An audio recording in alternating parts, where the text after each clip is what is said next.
L'essentiel de l'actualité avec Lionel Durel. Bonjour à tous, voici votre journal audio de la mi-journée de ce mardi 22 janvier 2019 avec 24matin.fr.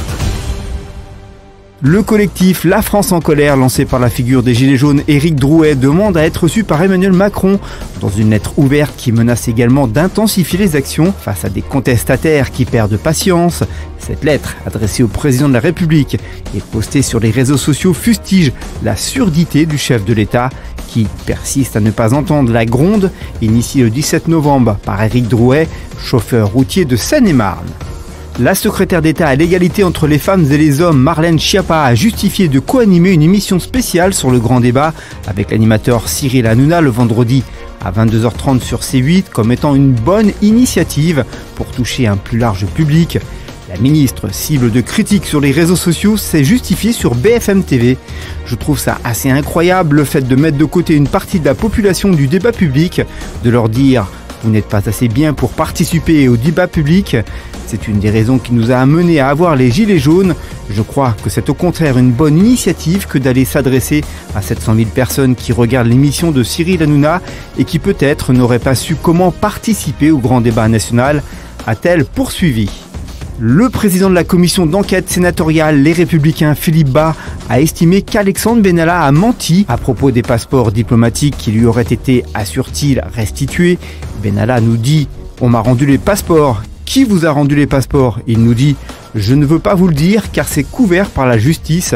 Alors que ce n'est pas le cas, on se demande s'il refuse de dénoncer un comparse, si au contraire il ne peut pas le dire parce qu'il ment, a analysé Philippe Bas qui juge que les prétextes qu'il a utilisés pour ne pas répondre ne sont pas valides.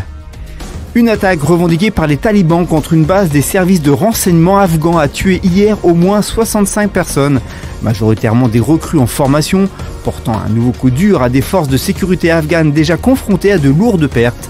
Les États-Unis forment avec 14 000 hommes le plus gros contingent des forces de l'OTAN présentes en Afghanistan. Mais fin décembre, le président américain Donald Trump, perdant patience face à cet interminable conflit, a annoncé son intention de retirer la moitié de ses troupes.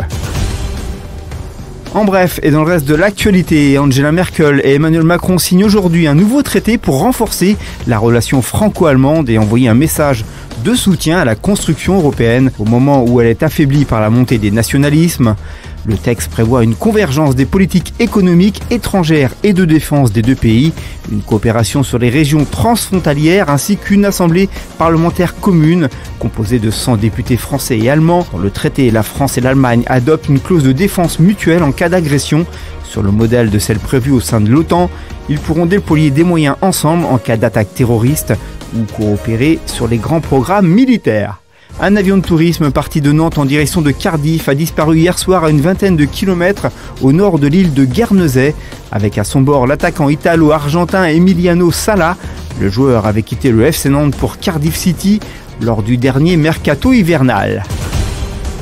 En sport, en rugby, Mohamed Altral l'assure, il n'y aura pas de changement dans le staff montpelliérain après la sortie par la petite porte en Champions Cup dès la phase de poule le week-end dernier et le mauvais classement en top 14, 9e, avant le périlleux déplacement à La Rochelle ce samedi. C'est fait, Kevin Prince Boateng est bien un joueur du FC Barcelone. Le club catalan a officialisé son arrivée sous la forme d'un prêt de 6 mois avec une option d'achat fixée à 8 millions d'euros. Auteur de 4 buts en 13 matchs de Serie A depuis le début de saison, le néo-blaugrana signera son contrat aujourd'hui avant d'être présenté à la presse en début d'après-midi au Camp Nou. Invité sur RTL dans l'émission RTL Soir de Marc-Olivier Fogiel, l'animateur de TF1 Christophe de Chavannes a confirmé qu'il animerait bien « Je suis une célébrité, sortez-moi de là ». 13 ans après avoir présenté cette télé-réalité aux côtés de Jean-Pierre Foucault, chez nos confrères, de Chavannes a précisé qu'il devrait co-présenter l'émission avec Laurence Boccolini. On conclut ce journal avec votre météo de demain matin. Il fera froid et des averses de neige se produiront du nord-est au Massif central. La limite pluie-neige se situera vers 400 mètres en Aquitaine, mais aussi près de la Méditerranée. L'après-midi, le risque d'averses de neige faiblira, mais de fortes averses de grésil se produiront de la Corse à la Provence-Côte d'Azur. Au nord, on profitera d'un répit, mais il fera toujours aussi froid. Il fera le matin de -1 à Strasbourg, à 10 pour Biarritz, 1 à Paris, 4 à Cherbourg et 2 petits degrés pour Marseille. Merci d'avoir suivi ce journal. On se donne rendez-vous sur 24matin.fr pour rester en contact avec l'actualité.